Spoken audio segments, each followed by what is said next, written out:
Vous ne savez pas ce qui arrivera demain. Chers amis, chers frères et sœurs, amis dans le Seigneur, membres du groupe Christian Learning, que la paix et la grâce de Dieu soient avec vous tous au nom de Jésus. Je dis à nous parler de Carpe diem. Carpe diem qui c'est une expression latine qui signifie en français cueille le jour. Cueille le jour dans le sens que moi dois profiter de l'instant présent sans se soucier du lendemain. Ça qui doit être préoccupation, ça qui doit intéresser, c'est pas ce qui arrivera demain, mais c'est aujourd'hui, qu'est-ce qui arrive. Et parfois, chers amis, comme chrétiens, nous avons ce comportement. Le comportement à penser ou à remettre nos préoccupations à lendemain. On dit peut-être demain je ferai ceci, demain je ferai cela, etc. Mais je dis à travers enseignement ça, nous allons apprendre ensemble que il ne faut pas remettre au lendemain nos préoccupations. Au contraire, il faut cueillir le jour, c'est-à-dire profiter de l'instant présent. Et c'est exactement ce que le Seigneur veut que vous fassiez aujourd'hui.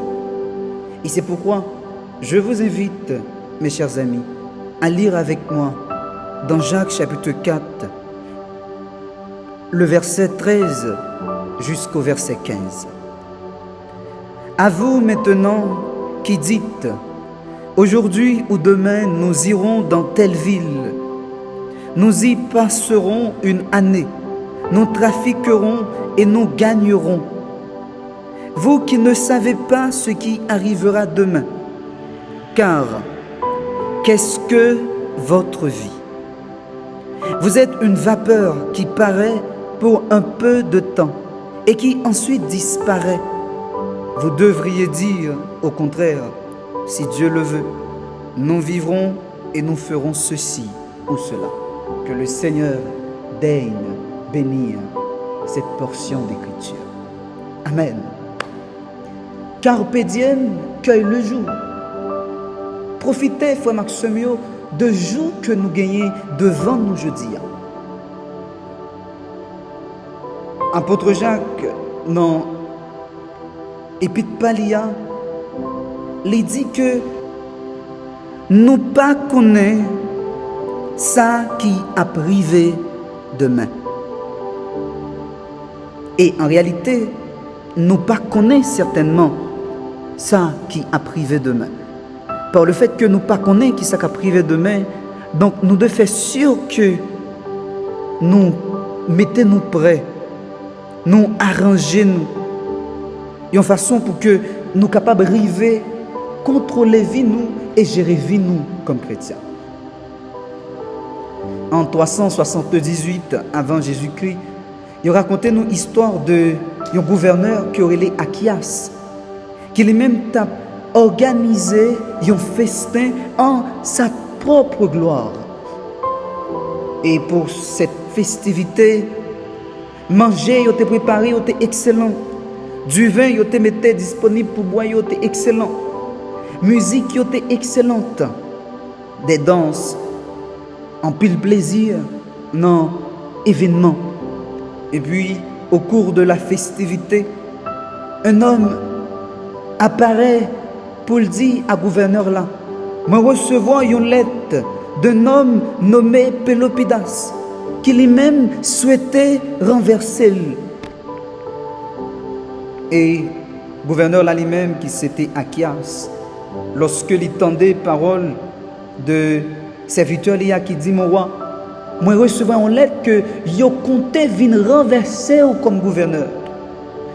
Et le gouverneur répond pour dire que M. Achias répond pour dire à ce serviteur là. Donc, maintenant on est en pleine festivité. C'est vrai que nous recevons en lettre, mais demain je veux, on a parlé de ça, on a discuté de ça. Ce n'est pas le moment. Et puis, serviteur-là, allez. Chers amis, l'histoire nous dit que quelques heures plus tard, Pélopidas débarquait dans la cour gouverneur Achias. Il a tué depuis ces mondes qui étaient présents, sans qu'il n'ait pas épargné personne.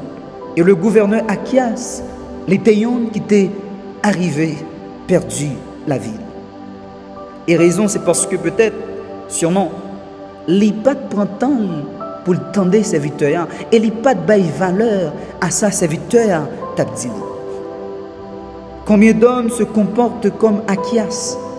Au lieu que yo cueillir le jour, c'est-à-dire yo soucier du présent moment, mais yo même yo focaliser yo sous bagaille qui vient pour arriver demain.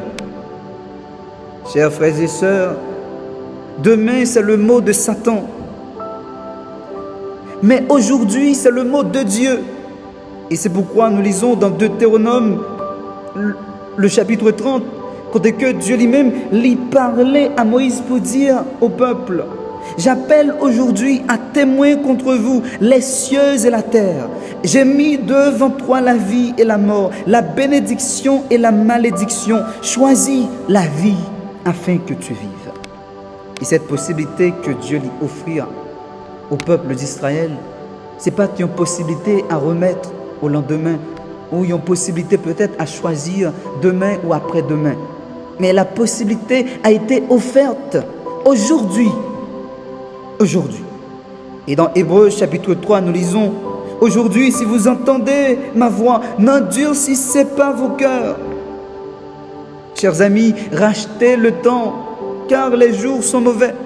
S'il y a un temps que nous-mêmes, on doit prendre une décision, c'est que on doit faire aujourd'hui. Pas renvoyer aucune décision à demain. Car pédiem, cueille le jour.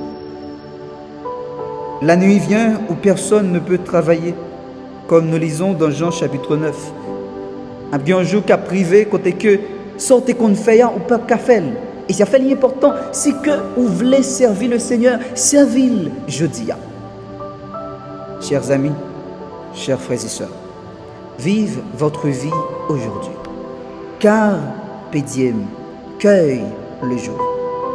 Pour les uns et les autres, demain ne nous appartient pas. Nous invitons à considérer le présent. Acceptez le Seigneur dans votre vie. Soyez bénis, mes chers amis. Carpe diem, que le Seigneur vous bénisse. Christian Learning.